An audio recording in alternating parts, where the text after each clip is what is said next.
ನಮಸ್ಕಾರ ಎಲ್ರಿಗೂ. ನಾನಿವತ್ತು ಬೇಬಿ ಜೆಂಡರ್ ಯಾವ ರೀತಿ ರೆಕಗ್ನೈಸ್ ಮಾಡೋದು ಪ್ರೆಗ್ನೆನ್ಸಿ ಲೇಡಿ ಅನ್ನೋದ್ರ ಬಗ್ಗೆ ಮಾತಾಡ್ತಾ ಇದ್ದೀನಿ. ಯಾಕಂದರೆ ನನಗೆ ಈಗ ಇಬ್ಬರು ಹೆಣ್ಮಕ್ಳಿದ್ದಾರೆ. ಅದನ್ನು ನೋಡಿಬಿಟ್ಟು ಅದರ ಬೇಸಿಸ್ ಮೇಲೆ ನನ್ನ ಅಕ್ಕನಿಗೆ ಗಂಡ್ಮಕ್ಳು ಇಬ್ಬರಿದ್ದಾರೆ. ಸೊ ನನ್ನ ಕೊಲೀಗ್ಸು ಇರ್ಬೋದು ಅಥವಾ ನನ್ನ ಫ್ರೆಂಡ್ಸ್ ಇರ್ಬೋದು, ನನ್ನ ಕೋ ಸಿಸ್ಟರ್ಸು, ಇವರು ಎಲ್ಲರನ್ನು ಕಂಪ್ಯಾರಿಸನ್ನ ನೋಡಿಬಿಟ್ಟು ನಾನು ಎಲ್ಲರನ್ನೂ ಹೋಲಿಕೆ ಮಾಡಿದಾಗ ಯಾರ್ಯಾರಿಗೆ ಯಾವ ಯಾವ ರೀತಿ ಸಿಂಪ್ಟಮ್ಸ್ ಬಂದಿತ್ತು, ಸೊ ಅವ್ರಿಗೆ ಯಾವ ಬೇಬಿ ಆಯಿತು ಅಂತೇಳಿ. ನಾನು ಇದನ್ನು ಫಸ್ಟ್ ಬೇಬಿ ಇದ್ದಾಗ ಟೆಸ್ಟ್ ಮಾಡಿರಲಿಲ್ಲ. ನನಗೆ ಯಾಕೋ ಅದು ತಪ್ಪು ಅಂತ ಅನಿಸೋದು. ಬಟ್ ಸೆಕೆಂಡ್ ಬೇಬಿಗೆ ಬಂದಾಗ ಸ್ವಲ್ಪ ಕ್ಯೂರಿಯಾಸಿಟಿ ಅನಿಸೋದು, ಸ್ವಲ್ಪ ತಮಾಷೆಯಾಗಿ ಮಾಡ್ಕೊತ ಆ ಟೈಮನ್ನು ಒಂದು ಕಳೀಲಿಕ್ಕೆ, ಟೈಮ್ ಪಾಸ್ ಮಾಡಲಿಕ್ಕೆ ಇದೊಂದು ಚೆಕ್ಕನ್ನು ಮಾಡ್ಕೋತಾ ಇದ್ದೆ ನಾನು. ಅದರ ಬೇಸಿಸ್ ಮೇಲೆ ನನಗೆ ಸಿಕ್ಕಂಥ ರಿಸಲ್ಟಲ್ಲಿ ಯಾವ್ಯಾವುದು ಟ್ರೂ ಆಗಿದೆ, ಯಾವ್ಯಾವುದು ಫಾಲ್ ಆಗಿದೆ ಅಂತೇಳಿ ನಿಮ್ಮ ಹತ್ರ ಇವತ್ತು ಡಿಸ್ಕಸ್ ಮಾಡ್ತಾ ಇದ್ದೀನಿ. ಯಾರೆಲ್ಲ ನನ್ನ ಚಾನಲ್ನ ಹೊಸದಾಗಿ ನೋಡ್ತಾ ಇದ್ರು ಸಬ್ಸ್ಕ್ರೈಬ್ ಮಾಡ್ಕೊಳ್ಳಿ. ಹಾಗೆ ಪಕ್ಕದಲ್ಲಿ ಕಾಣ್ತಿರೋ ಬೆಲ್ ಐಕನ್ನ ಪ್ರೆಸ್ ಮಾಡಿ ಆಲ್ ಅಂತೇಳಿ ಒತ್ತಿ ಕೊಡಿ. ನಾನು ಹಾಕೋ ಎಲ್ಲ ವೀಡಿಯೋದ ನೋಟಿಫಿಕೇಷನ್ಸ್ ನಿಮಗೆ ರೀಚ್ ಆಗುತ್ತೆ. ಓಕೆ, ಬನ್ನಿ ವಿಡಿಯೋನ ಸ್ಟಾರ್ಟ್ ಮಾಡೋಣ. ಫಸ್ಟ್ ಇದು ಒಂದು ಕಲರ್ಗೆ ಅಂತೇಳಿ ಬಂದಾಗ ನನಗೆ 5 ಮಂತ್ಸ್ ತನಕ ಯಾವುದೇ ರೀತಿಯ ಕಲರ್ ಚೇಂಜಸ್, ಅಂದರೆ ಯಾವ ಥರ ಆಗ್ತಿತ್ತು ಅಂದರೆ ಸ್ವಲ್ಪ ಸ್ಕಿನ್ ಡಾರ್ಕ್ ಇತ್ತು. ಆಫ್ಟರ್ 5 ಮಂತ್ಸ್ ನನ್ನ ಸ್ಕಿನ್ ಗ್ಲೋ ಆಗ್ಲಿಕ್ಕೆ ಸ್ಟಾರ್ಟ್ ಆಯಿತು. ಅಂದರೆ ಸ್ಕಿನ್ನಲ್ಲಿ ಯಾವುದೇ ರೀತಿಯ ಕಲೆಗಳಾಗಿರ್ಬೋದು ಅಥವಾ ಸ್ಕಿನ್ ಇಷ್ಟು ದಪ್ಪ ದಪ್ಪ ಅನಿಸೋದು ಅಥವಾ ವರ್ಟ್ ಆಗೋದು ಆ ರೀತಿ ಎಲ್ಲ ಆಗಿರಲಿಲ್ಲ. ಅದೇ ಎಲ್ರಿಗೂ ನಮಸ್ಕಾರ, welcome back to my channel. ಈ ದಿನ ನಾನು ನಿಮಗೆ ಪ್ರೆಗ್ನೆನ್ಸಿ ಲೇಡೀಸ್ಗೆ ಇದು ಯೂಸ್ ಆಗುತ್ತೆ. ಅಂದರೆ ನಾನು ಇದನ್ನು ನಿಮ್ಮ ಹತ್ರ ಏನು ಶೇರ್ ಮಾಡಬೇಕು ಅಂತ ಅಂದ್ಕೊಂಡಿದ್ದೀನಿ ಅಂತ ನಿಮಗೆ ತಮ್ಲೈನ್ ನೋಡಿ ಗೊತ್ತಾಗಿರುತ್ತೆ ಆಲ್ರೆಡಿ.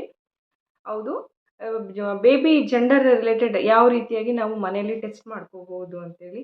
ಆ ರೀತಿ ಟೆಸ್ಟ್ ಮಾಡೋದು ಅಪರಾಧ, ಆದರೆ ಒಂದು ತಮಾಷೆಯಾಗಿ ಇದನ್ನು ನಾವು ಟೆಸ್ಟ್ ಮಾಡ್ಕೋಬಹುದು. ಯಾವುದೇ ರೀತಿಯ ಸೀರಿಯಸ್ನೆಸ್ ಇರೋದಕ್ಕಿಂತ ಬೇಬಿ ಯಾವುದಾದ್ರೂ ಅಕ್ಸೆಪ್ಟ್ ಮಾಡ್ಕೋಬೇಕು, ಅದೇ ಬೇಕು ಇದೇ ಬೇಕು ಅನ್ನೋ ಒಂದು ಮನೋಭಾವ ಬೇಡ. ಬನ್ನಿ, ನಾನು ಯಾವ ಬೇಸಿಸ್ ಮೇಲೆ ಇದನ್ನು ಹೇಳ್ತಾ ಇದ್ದೀನಿ ಅಂದರೆ, ನನಗೆ ಇಬ್ಬರು ಹೆಣ್ಣು ಹುಡುಗಿರಿದ್ದಾರೆ, ಅಕ್ಕನಿಗೆ ಇಬ್ಬರು ಗಂಡು ಮಕ್ಕಳು. ಹಾಗೆ ನಾನು ನನ್ನ ಫ್ರೆಂಡ್ಸ್, ಕೊಲೀಗ್ಸ್ ಮತ್ತು ಕೋ ಸಿಸ್ಟರ್ಸ್ ಈಗ ಎಲ್ಲರನ್ನೂ ಸಹ ಕೇಳಿ ತಿಳ್ಕೊಂಡಾಗ ನನಗೆ ನಾನು ಕಂಡುಕೊಂಡಂಥದ್ದು ರಿಸಲ್ಟ್ ಯಾವ ರೀತಿಯಾಗಿತ್ತು ಅಂತೇಳಿ. ನಾನು ಫಸ್ಟ್ ಬೇಬಿಯಲ್ಲಿ ಈ ರೀತಿಯಾಗಿ ಯಾವುದೇ ರೀತಿಯ ಟೆಸ್ಟ್ಗಳನ್ನು ಮಾಡ್ಕೊಂಡಿರಲಿಲ್ಲ. ನನಗೆ ಅದೊಂಥರ ಅಪರಾಧ ಅಂತ ಅನ್ನಿಸ್ತಾ ಇತ್ತು. ಅದರ ಸೆಕೆಂಡ್ ಬೇಬಿ ಅಂತೇಳಿ ಬಂದಾಗ ಸ್ವಲ್ಪ ಕ್ಯೂರಿಯಾಸಿಟಿ ಇದ್ದೇ ಇರುತ್ತೆ. ಅದ್ರ ಜೊತೆಗೆ ನಾನು ಸೀರಿಯಸ್ ಆಗಿ ಅನ್ನೋದಕ್ಕಿಂತ ಸ್ವಲ್ಪ ನೋಡೋಣ ಅನ್ನೋ ಒಂದು ಇದರಲ್ಲಿ ಟೆಸ್ಟ್ ಮಾಡ್ತಾ ಇದ್ದೆ.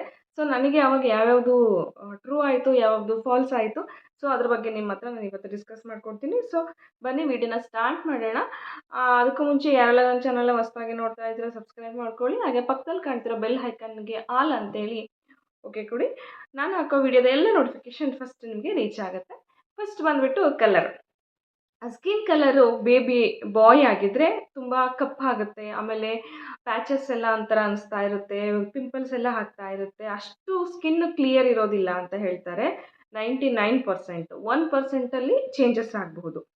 ಇನ್ನು ಗರ್ಲ್ ಬೇಬಿಗೆ ಬಂದಾಗ ಸ್ಕಿನ್ ತುಂಬ ಗ್ಲೋ ಆಗುತ್ತೆ, ವೈಟ್ ಆಗುತ್ತೆ, ಶೈನ್ ಆಗುತ್ತೆ, ಯಾವುದೇ ರೀತಿಯ ಮಾರ್ಕ್ಸ್ ಇರಲ್ಲ, ಇದ್ದರೆ ಆಲ್ಮೋಸ್ಟ್ ಎಲ್ಲ ಕ್ಲಿಯರ್ ಆಗುತ್ತೆ. ನನಗೆ ಅಪ್ ಟು 5 ಮಂತ್ಸ್ ತನಕನೂ ಹೇಗೆ ಆಗ್ತಾ ಇತ್ತು ಅಂದರೆ ಸ್ಕಿನ್ ಬ್ಲ್ಯಾಕ್ ಇತ್ತು. ಅದಾದಮೇಲೆ 5 ಮಂತ್ಸ್ ಆಫ್ಟರ್ ನನಗೆ ಸ್ಕಿನ್ ಗ್ಲೋ ಆಗ್ಲಿಕ್ಕೆ ಸ್ಟಾರ್ಟ್ ಆಯಿತು. ಅಂದರೆ ಚೆನ್ನಾಗಿ ಅನ್ನಿಸ್ತಾ ಇತ್ತು. ಸ್ಕಿನ್ನಲ್ಲಿ ಯಾವುದೇ ರೀತಿಯ ಮಾರ್ಕ್ ಆ ಥರ ಕಲೆಗಳು, ಪಿಂಪಲ್ಸು ಆ ಥರ ಏನೂ ಇರಲಿಲ್ಲ. ಆಲ್ಮೋಸ್ಟ್ ನನಗೆ ಎರಡೂ ಬೇಬಿಯಲ್ಲೂ ಸಹ 5 ಮಂತ್ಸ್ ತನಕ ಡಾರ್ಕ್ ಇತ್ತು. ಅದಾದಮೇಲೆ ಸ್ಕಿನ್ನಲ್ಲಿ ಯಾವ ರೀತಿಯ ಪಿಂಪಲ್ಸ್ ಇರ್ತಾ ಇರಲಿಲ್ಲ, ಸ್ಕಿನ್ ಚೆನ್ನಾಗಿತ್ತು, ಗ್ಲೋ ಆಗಿತ್ತು. ಬಟ್ ಫಸ್ಟ್ ಬೇಬಿಗೆ ಹೋಲಿಸಿದ್ರೆ ಸೆಕೆಂಡ್ ಬೇಬಿ ಇನ್ನೂ ಕ್ಲಿಯರ್ ಆಗಿತ್ತು ನನಗೆ ಸ್ಕಿನ್ನು. ಆಮೇಲೆ ಹೊಟ್ಟೆ ಶೇಪಿಗೆ ಬಂದಾಗ ಬಾಯ್ ಬೇಬಿ ಆದರೆ ಫುಟ್ಬಾಲ್ ಥರ ಇರುತ್ತಂತೆ ಹೊಟ್ಟೆ, ಹಿಂಗೆ ಫುಟ್ಬಾಲ್ ಥರ ಇರುತ್ತೆ. ಅದೇ ಗರ್ಲ್ ಬೇಬಿ ಆದರೆ ಈ ಥರ ಅಗಲವಾಗಿ ಒಂಥರ ಚಪ್ಪಟೆ, ಒಂಥರ ಅಗಲ ಬರುತ್ತೆ ಅಂತ ಹೇಳ್ತಾರೆ ಶೇಪು. ಮುಂದಕ್ಕೆ ಡೂಮ್ ಶೇಪಲ್ಲಿ ಬರಲ್ಲ, ಸ್ವಲ್ಪ ಅಗಲವಾಗಿ ಬರುತ್ತೆ, ದೊಡ್ಡದಾಗಿ ಹೊಟ್ಟೆ. ಆ ಥರ ದೊಡ್ಡದಾಗಿ ಬಂದರೆ ಗರ್ಲ್ ಬೇಬಿ, ದುಂಡಕ್ಕೆ ಫುಟ್ಬಾಲ್ ಥರ ಬಂದರೆ ಅದು ಬಾಯ್ ಬೇಬಿ.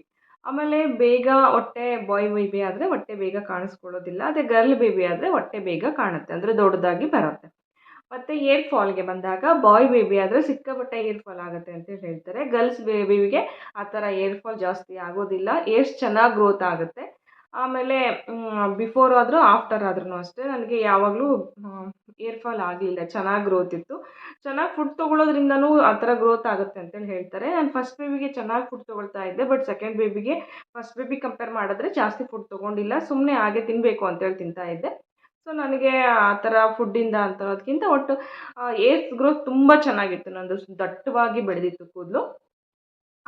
ಇದು ಗರ್ಲ್ ಬೇಬಿಗೆ ಈ ಥರ ಆಗುತ್ತೆ, ಬಾಯ್ಗೆ ಸಿಕ್ಕಾಪಟ್ಟೆ ಹೇರ್ ಫಾಲ್ ಆಗುತ್ತೆ ಅಂತೇಳಿ ಹೇಳ್ತಾರೆ.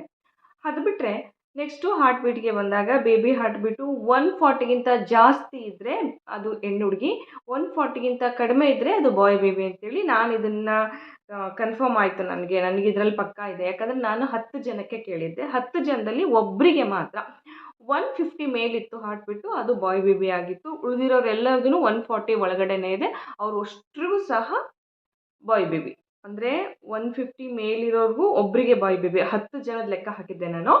ಅದರಲ್ಲಿ 9 ಜನಕ್ಕೆ 140 ಒಳಗಡೆ ಬಂದಿತ್ತು. ಸೊ ನಂದು ಇಬ್ಬರು ಮಕ್ಳಿಗೂ ಸಹ 140 ಮೇಲಿದೆ. ಅಂದರೆ ಒಬ್ಳಿಗೆ 146 ಇತ್ತು, ಇನ್ನೊಬ್ಳಿಗೆ 143 ಇದೆ. ನನಗೆ ಆವಾಗಲೇ ಕನ್ಫರ್ಮ್ ಆಯಿತು. ಫಸ್ಟ್ ಬೇಬಿಗೆ ನಾನು ಟೆಸ್ಟ್ ಮಾಡಿರಲಿಲ್ಲ, ಅವಳು 146 ಇದೆ. ಇವಳು ಸೆಕೆಂಡ್ ಬೇಬಿ 143 ಇತ್ತು. ಅಂದರೆ ಯಾವಾಗಿಂದು ಹಾರ್ಟ್ ಬೀಟ್ ಅಂದರೆ ಲಾಸ್ಟ್ ಇನ್ನೇನು ನನಗೆ ಡೆಲಿವರಿ ಆಗಲಿಕ್ಕೂ ಬಿಫೋರಲ್ಲಿ ಸ್ವಲ್ಪ ಒಂದು ಸ್ಕ್ಯಾನ್ ಮಾಡ್ತಾರೆ, ಆ ಟೈಮಲ್ಲಿ ಮಾಡಿದ್ದು. ಅಂದರೆ ಸ್ಟಾರ್ಟಿಂಗಿಂದನೂ ಬೇರೆ ಇರುತ್ತೆ, ವೇರಿಯೇಷನ್ ಆಗ್ತಾನೆ ಇರುತ್ತೆ, ಕಂಟಿನ್ಯೂ ಇದೇ ಇರಲ್ಲ. ಒಂದು ಸಲ 150 ಇತ್ತು, 149 ಇತ್ತು, 152, 153, 142 ಆ ಥರ ಎಲ್ಲ ಬಂದಿದೆ, ವೇರಿಯೇಷನಲ್ಲಿ ಇರುತ್ತೆ. ನಮಗೆ ಲಾಸ್ಟ್ ಹಾರ್ಟ್ ಬೀಟ್ ಅಂದರೆ ಇನ್ನೇನು ಡೆಲಿವರಿಗೆ ಹೋಗೋಕ್ಕೂ ಮುಂಚೆ ಬಿಫೋರಲ್ಲಿ ಒಂದು ಸ್ಕ್ಯಾನ್ ಮಾಡ್ತಾರಲ್ಲ ಅದರಲ್ಲಿ. ಸೊ ಹಾರ್ಟ್ ಬೀಟ್ ಮಾತ್ರ ನನಗೆ ಪಕ್ಕಾ ಆಯಿತು. ಆಮೇಲೆ ಏರ್ ಫಾಲಿಂದ ಆಗಿದೆ, ಆಮೇಲೆ ಹೊಟ್ಟೆ ಶೇಪಿಂದು ಸಹ ಆಗಿದೆ. ಅದು ಬಿಟ್ಟರೆ ಮತ್ತು ನಮಗೆ ಮೂಡ್ ಸ್ವಿಂಗ್ ಆಗ್ತಾ ಇರುತ್ತೆ. ಬಾಯ್ ಬೇಬಿ ಆದರೆ ಒಂದೇ ಥರ ಇರಲ್ಲ, ಸಿಕ್ಕಾಪಟ್ಟೆ ಸಿಟ್ಟು ಬರ್ತಾ ಇರುತ್ತೆ. ಎಮೋಷನ್ಸ್ಲಿ ತುಂಬಾ ನಾವು ಎಮೋಷನ್ ಆಗ್ತೀವಿ, ನಮಗೆ ಎಮೋಷನ್ಸ್ನ ಕಂಟ್ರೋಲ್ ಮಾಡ್ಕೊಳ್ಳೋ ಶಕ್ತಿ ಇರೋದಿಲ್ಲ. ಸಿಟ್ಟು ಬಂತು ಅಂದರೆ ಎರ್ರಬಿರಿ ಸಿಟ್ಟಾಗ್ಬಿಡ್ತೀವಿ. ಅದೇ ಗರ್ಲ್ ಬೇಬಿ ಆದರೆ ಆ ಥರ ಸಿಟ್ಟಿರಲ್ಲ, ಕಾಮ್ ಆಗಿರ್ತಾರೆ. ಅಂದರೆ ಮುಂಚೆ ಯಾವ ರೀತಿಯಾಗಿ ಅವರು ಇರ್ತಿದ್ರೋ ಸಿಟ್ಟಲ್ಲೋ ಕಾಮಾಗೋ ಅದೇ ರೀತಿಯಲ್ಲೋ, ಅದಕ್ಕಿಂತ ಅತಿರೇಕವಾಗಿ ಹೋಗೋದಿಲ್ಲ, ಆ ಥರ ಇರುತ್ತೆ ಬಿಹೇವಿಯರ್ಸು. ಮತ್ತು ಸ್ಮೆಲ್ ಯಾವುದೂ ಆಗೋದಿಲ್ಲ ಬಾಯ್ ಬೇಬಿ ಆದರೆ. ಯಾವ ರೀತಿಯಾಗಿ ಅಂದರೆ ನಮಗೆ ಅಡುಗೆ ಮನೆಗೆ ಹೋಗಿರ್ತೀವಿ, ಈರುಳ್ಳಿ ಸ್ಮೆಲ್ ಆಗಿರೋದು, ಕುಕ್ಕರ್ ಸ್ಮೆಲ್ಲು, ಅನ್ನದ್ದು, ಸಾಂಬಾರು, ಒಗ್ಗರಣೆ, ಮತ್ತೊಂದು ಯಾವ ಸ್ಮೆಲ್ಲು ಸಹ ಆಗಿ ಬರಲ್ಲ ಬಾಯ್ ಬೇಬಿ ಆದರೆ. ಗರ್ಲ್ ಬೇಬಿಗೆ ಇದು ಯಾವ ಸಮಸ್ಯೆನೂ ಇರಲ್ಲ. ನನಗೆ ಇದು ಯಾವ ಸಮಸ್ಯೆನೂ ಇರಲಿಲ್ಲ. ನನ್ನ ಅಕ್ಕನಿಗೆ ಮಾತ್ರ ಯಾವೊಂದು ಸ್ಮೆಲ್ ಆಗ್ತಾ ಇರಲಿಲ್ಲ. ಅವಳಿಗೆ ಯಾವಾಗಲೂ ಮೂಗಿಗೆ ಬಟ್ಟೆ ಕಟ್ಕೊಂಡು ಅಡುಗೆ ಮಾಡ್ಲಿಕ್ಕೆ ಹೋಗ್ತಾಯಿದ್ಲು, ಇಲ್ಲಾಂದರೆ ಕೆಲವೊಂದನ್ನು ಮಾಡಲಿಕ್ಕೆ ಹೋಗ್ತಾ ಇರಲಿಲ್ಲ. ಆ ಥರ ಆಗ್ತಾಯಿತ್ತು, ಅವಳಿಗೆ ಹೊಟ್ಟೆ ಸ್ಮೆಲ್ ಆಗ್ತಾ ಇರಲಿಲ್ಲ. ಮತ್ತು ವಾಮಿಟಿಗೆ ಬಂದರೆ ನನಗೆ ಸ್ಟಾರ್ಟಿಂಗಲ್ಲಿ ಸ್ವಲ್ಪ ವಾಮಿಟ್ ಅನ್ನಿಸ್ತಾ ಇತ್ತು. ಅಂದರೆ ಬಾಯಲ್ಲಿ ಹುಳಿದೇಗ ಅಂತ ಹೇಳ್ತಾರಲ್ಲ, ಆ ಥರ ಬರ್ತಾಯಿತ್ತು. ಅದು ಬಿಟ್ಟರೆ ವಾಮಿಟ್ ಅನ್ನೋದು ಹಾಗೇ ಇಲ್ಲ. ಅದು ಡೆಲಿವರಿ ಆಗೋ ತನಕನೂ ಆರಾಮಾಗಿದ್ದೆ. ಆದರೆ ಬಾಯ್ ಬೇಬಿಗೆ ಸಿಕ್ಕಾಪಟ್ಟೆ ವಾಮಿಟ್ ಆಗುತ್ತೆ ಅಂತೇಳಿ ಹೇಳ್ತಾರೆ. ಅದು ತುಂಬಾ ಸೆನ್ಸಿಟಿವ್ ಬೇಬಿ. ಕೆಲವೊಂದು ಸಿಂಪ್ಟಮ್ಸ್ ಹೇಳುತ್ತಲ್ವ, ಸೊ ಆವಾಗ ಅದು ಬಾಯ್ ಬೇಬಿ ಆಗಿತ್ತು ಅಂದರೆ ಅದು ತುಂಬ ಸೆನ್ಸಿಟಿವ್. ಸೊ ಅವಾಗ ಏನಾಗುತ್ತೆ ಅಂದರೆ ಸಿಕ್ಕಾಪಟ್ಟೆ ವಾಮಿಟ್ ಸಿಕ್ಕಾಪಟ್ಟೆ ಆಗ್ತಾ ಇರುತ್ತೆ. ಬೆಳಗ್ಗೆ ಎದ್ದಾಗ ಕೆಲವ್ರಿಗೆ ಆವಾಗಿಂದ ಸ್ಟಾರ್ಟ್ ಆದರೆ ಫುಲ್ಲು ವಾಮಿಟ್ ಆಗ್ತಾನೇ ಇರುತ್ತೆ ಅಂತೇಳಿ ಹೇಳ್ತಾರೆ. ಆದರೆ ನಾನು ಕಂಡ ಕೇಸಲ್ಲಿ ಒಬ್ರಿಗೆ ಅದು ರಾಂಗ್ ಆಗಿದೆ, ಆಲ್ಮೋಸ್ಟ್ ಎಲ್ಲರಿಗೂ ಕರೆಕ್ಟ್ ಆಗಿದೆ. ಅವರೆಲ್ಲ ಅಡುಗೆ ಮಾಡಬೇಕಾದ್ರೆ ಮುಖಕ್ಕೆಲ್ಲ ಕರ್ಚೀಫ್ ಎಲ್ಲ ಕಟ್ಕೊಂಡ್ಬಿಟ್ಟು ಅಡುಗೆ ಮಾಡಿರೋದು ನಾನು ಕೇಳಿದ್ದೀನಿ. ಅನಿವಾರ್ಯತೆ ಇದ್ದಾಗೆಲ್ಲನ, ಸೊ ಒಬ್ಬರೇ ಇದ್ದಾಗೆಲ್ಲ ಮಾಡ್ಕೋಬೇಕಾಗತ್ತೆ. ಆ ರೀತಿಯಾಗಿ ವಾಮಿಟ್ಟು ತುಂಬಾ ಆಗ್ತಾ ಇರುತ್ತೆ ಅಂತೇಳಿ ಹೇಳ್ತಾರೆ. ಊಟದ ವಿಚಾರಕ್ಕೆ ಬಂದಾಗ ಬಾಯ್ ಬೇಬಿಗೆ ಸಿಕ್ಕಾಪಟ್ಟೆ ಖಾರ ತಿನ್ನಬೇಕು ಅನ್ನಿಸ್ತಾ ಇರುತ್ತೆ. ಅದೇ ಗರ್ಲ್ ಬೇಬಿ ಆದರೆ ತುಂಬ ಸ್ವೀಟ್ ತಿನ್ನಬೇಕು ಅಂತ ಹೇಳ್ತಾರೆ. ಬಟ್ ನನಗೆ ಎರಡೂ ಕೇಸಲ್ಲೂ ಬೇರೆ ಥರನೇ ಅನಿಸಿತ್ತು. ನನಗೆ ಫಸ್ಟ್ ಬೇಬಿ ಇದ್ದಾಗ ಸಿಕ್ಕಾಪಟ್ಟೆ ಖಾರ ತಿಂತಾ ಇದ್ದೆ ನಾನು. ಅಂದರೆ ನಮ್ಮ ಹಳ್ಳಿ ಕಡೆ ಎಲ್ಲ ಮೆಣಸಿನ್ಕಾಯಿ ಬರುತ್ತಲ್ಲ, ಆ ಮೆಣಸಿನ್ಕಾಯಲ್ಲಿ ಕರಿಂಡಿ ಅಂತೇಳಿ ಮಾಡ್ತಾರೆ. ಫಸ್ಟ್ ಬೇಬಿಗೆ ಸಿಕ್ಕಾಪಟ್ಟೆ, ಅಂದರೆ ಪ್ರತಿಯೊಂದು ಊಟಕ್ಕೂ ನನಗೆ ಆ ಕರಿಂಡಿ ಬೇಕೇ ಬೇಕಿತ್ತು. ಅದು ಬಿಟ್ಟರೆ ಸ್ವೀಟೆಲ್ಲ ತಿಂತಾ ಇದ್ದೆ, ಬಟ್ ಖಾರ ಅಂತ ಬಂದಾಗ ಬೇರೆ ಯಾವ ಖಾರನೂ ತಿಂತಾ ಇರಲಿಲ್ಲ. ಅಂದರೆ ಬೇರೆ ಮೆಣಸಿನ್ಕಾಯ್ದು ಪಲ್ಯ ಜಾಸ್ತಿ ಖಾರ ಮಾಡ್ಕೊಂಡು ತಿನ್ನೋದು, ಸಾಂಬಾರು ಜಾಸ್ತಿ ಖಾರ ಮಾಡ್ಕೊಂಡು ತಿನ್ನೋದು, ಆ ಥರ ಎಲ್ಲ ಮಾಡಿರಲಿಲ್ಲ. ನಾರ್ಮಲಾಗಿ ಸ್ವೀಟ್ಸ್ ಎಲ್ಲ ಊಟ ಮಾಡ್ತಾ ಇದ್ದೆ. ಆದರೆ ಅದು ಒಂದು ನನಗೆ ಆ ಸ್ಮೆಲ್ ತುಂಬ ಒಗ್ಗಿಬಿಟ್ಟಿತ್ತು, ಆ ಕರಿಂಡಿ ಸ್ಮೆಲ್ಲು. ಸೊ ಪ್ರತಿಯೊಂದು ಊಟಕ್ಕೂ, ಅನ್ನಕ್ಕೂ, ರೊಟ್ಟಿ, ಚಪಾತಿ, ಮುದ್ದೆ ಪ್ರತಿಯೊಂದಕ್ಕೂ ನನಗೆ ಆ ಕರಿಂಡಿ ಇರಬೇಕಾಗಿತ್ತು. ಬಟ್ ಸೆಕೆಂಡ್ ಬೇಬಿಗೆ ಅಂತೇಳಿ ಬಂದಾಗ ನಾನೇನು ತುಂಬ ಖಾರ, ತುಂಬ ಸಿಹಿ ಆ ಥರ ಏನು ವೇರಿಯೇಷನ್ಸ್ ಇರಲಿಲ್ಲ. ನಾರ್ಮಲಾಗಿ ತಿಂತಾ ಇದ್ದೆ. ಕೆಲವೊಂದು ಡಾಕ್ಟ್ರ್ ನನಗೂ ತುಂಬ ಪರಿಚಯ ಇರೋ ಡಾಕ್ಟ್ರನ್ನ ಕೇಳಿದಾಗ ಯಾವ ರೀತಿ ನಾವು ಐಡೆಂಟಿಫೈ ಮಾಡ್ಬೋದು ಅಂತೇಳಿ ಅಂದಾಗ ಖಾರದ ವಿಚಾರದಲ್ಲೂ ಸ್ವಲ್ಪ ಹೇಳಿದ್ರು ಅವರು. ನಿಮಗೆ ಫಸ್ಟ್ ಬೇಬಿಗೆ ತುಂಬ ಖಾರ ತಿನ್ನಬೇಕು ಅನ್ನಿಸ್ತಾ ಇದ್ದರೆ, ಸೆಕೆಂಡ್ ಬೇಬಿ ತುಂಬ ಸ್ವೀಟ್ ತಿನ್ನಬೇಕು ಅಂತ ಅನ್ನಿಸ್ತಾ ಇದ್ದರೆ, ಸೊ ಅಲ್ಲಿ ಜೆಂಡರ್ ಚೇಂಜಸ್ಸು ನೀವು ಅಲ್ಲಿ ಕಂಡ್ಕೋಬೋದು ಅಂತೇಳ್ಬಿಟ್ಟು. ನನಗೆ ಅಂತ ತುಂಬ ಏನು ಡಿಫ್ರೆನ್ಸ್ ಏನು ಆಗಿರಲಿಲ್ಲ. ಬಟ್ ನನ್ನ ಫ್ರೆಂಡ್ಸ್ಗೆ ಕೇಳಿದಾಗ ಕೆಲವ್ರಿಗೆ ಆಗಿದೆ. ಅವ್ರಿಗೆ ಫಸ್ಟು ತುಂಬ ಸ್ವೀಟ್ ತಿನ್ನಬೇಕು ಅನಿಸಿದ್ರೆ, ಸೆಕೆಂಡ್ಗೆ ತುಂಬ ಖಾರ ತಿನ್ನಬೇಕು ಅಂತ ಅನಿಸಿದೆ. ಕೆಲವರಿಗೆ ತುಂಬ ಖಾರ ತಿಂದವರು ನೆಕ್ಸ್ಟು ತುಂಬ ಸ್ವೀಟ್ ತಿಂದಿದ್ದಾರೆ. ಈ ರೀತಿ ಆಗುತ್ತೆ. ಇಲ್ಲದಪ್ಪ ನನಗೆ ಇದು ಮೊದಲನೇ ಬೇಬಿ, ಅಲ್ಲೇ ಹೆಂಗೆ ಫೈಂಡ್ ಔಟ್ ಮಾಡ್ಕೊಳ್ಳೋದು ಅಂದರೆ, ನೀವು ಪ್ರೆಗ್ನೆನ್ಸಿಗೂ ಬಿಫೋರಲ್ಲಿ ಏನು ಜಾಸ್ತಿ ತಿಂತಾ ಇದ್ರಿ, ಈಗೇನು ಜಾಸ್ತಿ ತಿಂತಾ ಇದ್ದೀರಾ, ಕಂಪ್ಯಾರಿಸನ್ ಮಾಡ್ಕೋಬೋದು ಅಲ್ಲಿ. ಫಸ್ಟ್ ನೀವು ಖಾರನೇ ತಿಂತಾ ಇದ್ದು ಈಗಲೂ ಖಾರ ತಿಂತಾ ಇದ್ದೀರಾ ಅಂದರೆ ಅದು ಗರ್ಲ್ ಬೇಬಿ ಅಂತ, ಬಾಯ್ ಅಲ್ಲ. ಫಸ್ಟ್ ನೀವು ಖಾರ ತಿಂತಾಯಿದ್ದು ಈಗ ಸ್ವೀಟ್ ತಿಂತಾ ಇದ್ದೀರಾ, ಅಥವಾ ಫಸ್ಟು ಸ್ವೀಟ್ ತಿಂತಾಯಿದ್ದು ಈಗ ಖಾರ ತಿಂತಾ ಇದ್ದೀರಾ ಅಂದರೆ ಸ್ವಲ್ಪ ಏನಾದರೂ ಚೇಂಜಸ್ ಆಗಿದೆ ಅಂದರೆ ಅದು ಬಾಯ್ ಬೇಬಿ ಅಂತೇಳಿ. ಇಲ್ಲ ಏನೂ ಚೇಂಜಸ್ ಆಗಿಲ್ಲ ಅಂದರೆ ಅದು ಗರ್ಲ್ ಬೇಬಿ ಅಂತೇಳಿ ಐಡೆಂಟಿಫೈ ಮಾಡ್ಕೋಬೋದು ಅಂತೇಳಿ.